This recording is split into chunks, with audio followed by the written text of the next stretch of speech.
Computer और hardware के दरमियान जिस्म और रूह का ताल्लुक है। जैसे जब किसी जिस्म से एक रूह निकल जाए तो वो जिस्म एक मिट्टी का एक ढेर है। सेम इसी तरह अगर कंप्यूटर से कंप्यूटर प्रोग्राम या सॉफ्टवेयर निकल जाए तो कंप्यूटर भी एक डंप बॉक्स है, यानी उसका कोई फायदा नहीं। ये सॉफ्टवेयर और हार्डवेयर के दरमियान इस तल्लुक को समझने के लिए welcome to Alkamar computer and science academy. First of all I introduce myself. Here is Kaleem Ahmed Qamar, MPhil scholar. Now, let's we start our lecture.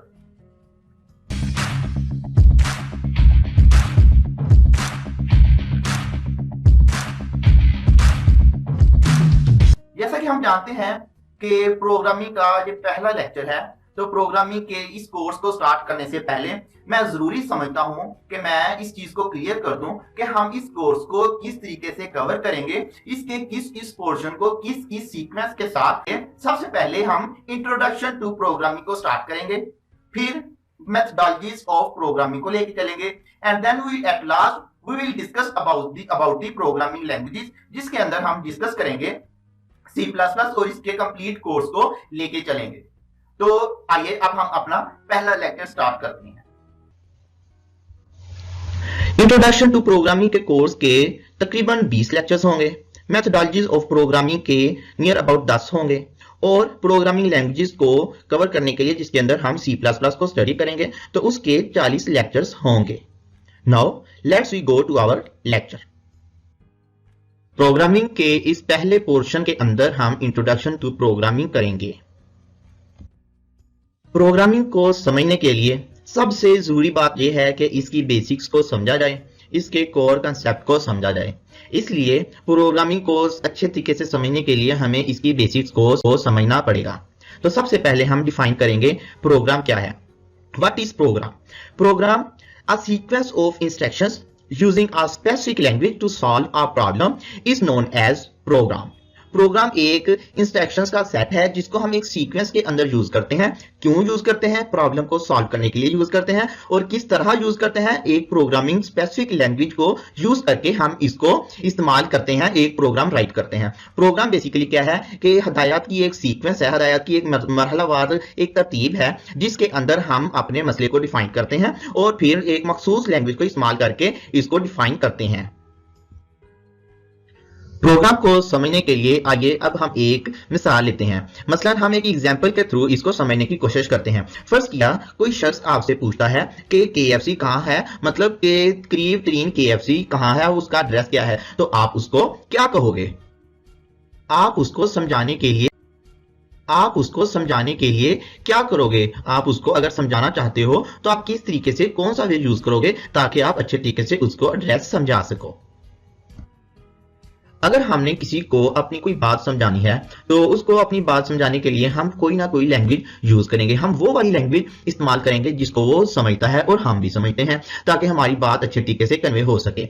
इसलिए हम एक मखसूस लैंग्वेज यूज करेंगे जिसको वो अच्छे तरीके से समझ सकेगा। फर्ज किया कि हम उसको इंग्लिश लैंग्वेज के अंदर समझाते हैं। Using human language you will guide him in a different steps just like as. आप उसको कैसे समझाओगे? आप उसको कहोगे go straight, drive half kilometre, take left, drive around 1 kilometer and then you will find KFC at right side। इस तरीके से आप मुख्तलिफ स्टेप्स को यूज करेंगे और एक मखसूस लैंग्वेज के अंदर उसको समझा देंगे कि KFC कहां है। इस एग्जांपल से अब हम अपने एक को समझने की कोशिश करते हैं। मसलन जैसे ही जब आपसे कोई बंदा अपना प्रॉब्लम शेयर करता है तो आप उसके प्रॉब्लम के सॉल्यूशन के लिए क्या करते हैं? तो आपने इस एग्जांपल के अंदर 2 चीजें यूज की हैं। मसलन आपने उसको अपनी बात समझाने के लिए सीक्वेंस ऑफ इंस्ट्रक्शंस यूज की हैं। मसलन क्या किया आपने?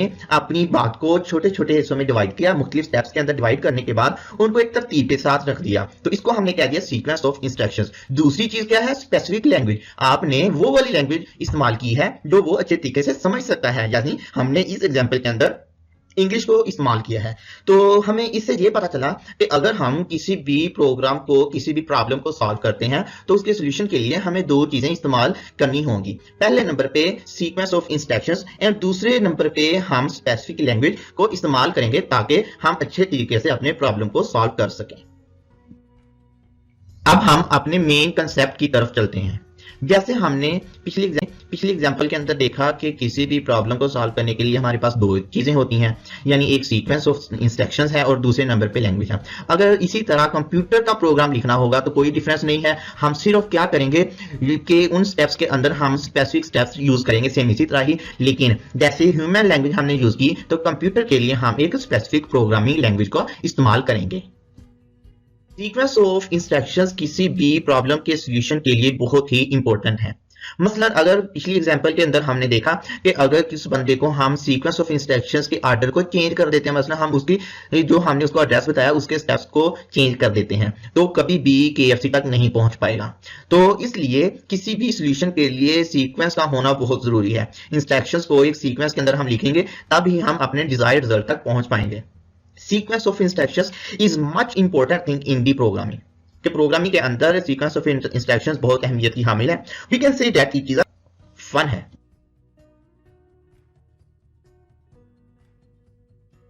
जैसे मैंने अभी फन ऑफ प्रोग्रामिंग के लिए वर्डिंग यूज की है, तो आपके जहन में ये बात आ रही होगी कि फन ऑफ प्रोग्रामिंग क्या है, क्यों हम फन ऑफ प्रोग्रामिंग का सर कह रहे हैं। तो उसके लिए सबसे पहले मैं आपको ये कहूंगा कि जब हमारे पास कोई भी मसला आता है, कोई भी प्रॉब्लम आती है, तो हम उसको समझने के लिए सबसे पहले हमें क्या करना चाहिए, हमें करना चाहिए कि हम उसके छोटे छोटे हिस्से कर लें, उस हर हिस्से को अलग अलग समझने की कोशिश करें, फिर हम उसको एक तरतीब लगा लें, तरतीब के साथ फिर हम नेक्स्ट अपनी प्रोसेसिंग करेंगे, तो हमारा सोल्यूशन बहुत एक्यूरेट होगा। सिर्फ इसी तरह अगर हमारे पास प्रोग्रामिंग का फन है तो हम अच्छे प्रोग्रामर बन सकते हैं। तो उसका बेसिक कंसेप्ट क्या है कि फन ऑफ प्रोग्रामिंग क्या है, बेसिक क्या है, कि सबसे पहले ये चीज क्या होनी चाहिए, हमारे पास एक आइडिया होना चाहिए, एक बेस्ट आइडिया होगा तो हम उसको इंप्लीमेंट करेंगे। तो इसके लिए बेस्ट आइडिया हो, आइडिया के अकॉर्डिंग हम उस प्रॉब्लम को मुख्तलिफ स्टेप्स के अंदर कवर करेंगे। पहले हम एक स्टेप बनाएंगे, फिर दूसरा, फिर तीसरा, फिर चौथा, फिर पांचवा, इस तरह हम सो ऑन मल्टीपल स्टेप्स उसके बना लेंगे। और जब उसके बहुत सारे स्टेप्स बन जाएंगे तब हमें उसका एक सीक्वेंस बनाना होगा। सीक्वेंस बन जाएगा तो तब हमें पता चलेगा कि हम अपनी डिजायर्ड रिजल्ट से कितने दूर हैं और हम इस तरीके से इसको सॉल्व आउट कर सकते हैं। तो कंप्यूटर के अंदर हम अपने आइडिया को फिर मुख्तलिफ स्टेप्स के अंदर कवर करते हैं। मुख्तलिफ स्टेप्स के अंदर डिवाइड करने के बाद उसकी सारी इंस्ट्रक्शंस हम कंप्यूटर को दे देते हैं। अब कंप्यूटर उन सब इंस्ट्रक्शंस को समझता है, समझने के बाद फिर हमें अपना रिजल्ट शो करता है। यही बेसिक फन ऑफ प्रोग्रामिंग है। हमने अब प्रोग्राम के फन को तो समझ लिया, लेकिन अब हम समझने की कोशिश करेंगे कि हमने इस फन को किस लैंग्वेज के अंदर यूज करना है, हमने अपने आइडिया को किस प्लेटफॉर्म के ऊपर यूज करना है। तो वो वाली लैंग्वेज जिस लैंग्वेज के अंदर हम अपना आइडिया राइट करते हैं, इसको इंप्लीमेंट करते हैं और प्रोग्राम राइट करते हैं, उस लैंग्वेज को हम प्रोग्रामिंग लैंग्वेज भी कहते हैं। A language that we can use to write a computer program is known as computer programming language। और बहुत सारी प्रोग्रामिंग लैंग्वेज हमारे पास अवेलेबल हैं जिसके अंदर हम अपना प्रोग्राम राइट कर सकते हैं, जस्ट लाइक एज जावा, C++, PHP, पाइथन, एक्सेट्रा। बहुत सारी लैंग्वेज हैं जिसके अंदर हम अपनी प्रोग्रामिंग लैंग्वेज सीख सकते हैं, अपने प्रोग्राम को राइट कर सकते हैं।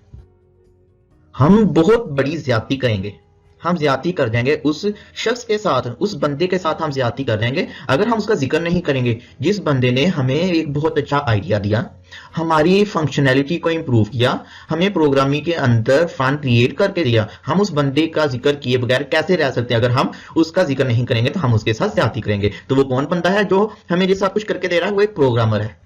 A person who writes computer program is known as computer programmer। अब वो बंदा हमारे लिए सब कुछ है, क्योंकि वो आइडिया भी दे रहा है, हमारे लिए फंक्शनैलिटी क्रिएट कर रहा है, तो हमारे लिए प्रोग्राम राइट कर रहा है। जो बंदा कंप्यूटर के अंदर प्रोग्राम को राइट करता है उसको हम कंप्यूटर प्रोग्रामर कहते हैं।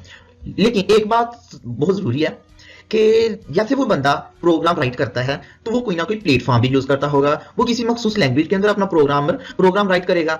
तो and based on his expertise we can name him, हम उसको उसकी एक्सपर्टाइज की बेस पे नेम देंगे। क्या नाम उसको देंगे? अगर कोई बंदा जावा के अंदर अपनी प्रोग्रामिंग करता है, प्रोग्राम राइट करता है, तो वो जावा प्रोग्रामर कहलाएगा। सेम इसी तरह C++ के अंदर कोडिंग करने वाले को C++ प्रोग्रामर कहा जाएगा, PHP में कोडिंग करने वाले को PHP प्रोग्रामर कहा जाएगा, एक्सेट्रा। जिस तरीके में जिस लैंग्वेज के अंदर जो बंदा भी अपने प्रोग्राम को राइट करेगा और हमें आउटपुट फ्राहम करेगा, वो बंदा कंप्यूटर प्रोग्रामर कहलाएगा। प्रोग्राम की डेफिनेशन और इसके बेसिक कंसेप्ट को समझने के बाद हम मजीद समझने की कोशिश करते हैं जो हमारे लिए जानना बहुत जरूरी होता है। अ कंप्यूटर प्रोग्राम होता है। A computer program is known as computer software and which can range from 2 lines to millions of the lines. कि एक हमारा प्रोग्राम जो है वो एक लाइन पे भी मुश्तमिल हो सकता है और 2 लाइन पे भी मुश्तमिल हो सकता है और 2 लाख लाइन्स पे भी मुश्तमिल हो सकता है। मीन्स टू से कि मिनिमम 2 लाइनें होती हैं एक प्रोग्राम के अंदर और मैक्सिमम 2 लाख भी हो सकती हैं, ज्यादा भी हो सकती हैं। दूसरी बात, instructions of program are known as source code. कि हमने एक प्रोग्राम के अंदर इंस्ट्रक्शंस लिखी हुई हैं, उन इंस्ट्रक्शंस को हम सोर्स कोड कहते हैं। तीसरी चीज, a computer without software just like a duck box. ये तीसरी बात बहुत इंपॉर्टेंट है कि कंप्यूटर जो है हमारा वो सॉफ्टवेयर प्रोग्राम के बगैर एक कचरे का डब्बा है, एक कचरे का ढेर है, यानी हमारे लिए फालतू है, उसकी कोई अहमियत नहीं। इस बात एक और एग्जाम्पल कोट करते हैं। फर्ज किया कि हमारा जिस्म और रूह, जैसे हमारे जिस्म से रूह निकल मट्टी का एक ढेर है, सेम इसी तरह ही अगर कंप्यूटर के अंदर प्रोग्राम है तो कंप्यूटर वर्किंग स्टेट पे है। अगर कंप्यूटर के अंदर कंप्यूटर प्रोग्राम निकल जाए तो वो एक खाली ढेर ही रह जाएगा, उसकी कोई भी अहमियत नहीं रहेगी, वो वर्क नहीं कर सकेगा। लास्ट पे डिफाइन करते हैं प्रोग्रामिंग को। प्रोग्राम की डेफिनेशन हम कुछ यूं करेंगे, an act to write a computer program is called computer programming. यानी सिंपल है कि जो भी हम प्रोग्राम राइट करने के लिए जो भी हम एक्टिविटीज करते हैं उन एक्टिविटीज को प्रोग्रामिंग कहते हैं। और आज के लेक्चर के लिए इतना ही, और इंशाल्लाह हम कल के लेक्चर के अंदर हम डिस्कस करेंगे types of programming language and basics of programming. और अगर आपका कोई भी क्वेश्चन हो तो आप कमेंट में अपना क्वेश्चन टाइप कर सकते हैं और मैं इंशाल्लाह उसका आंसर देने की कोशिश करूंगा।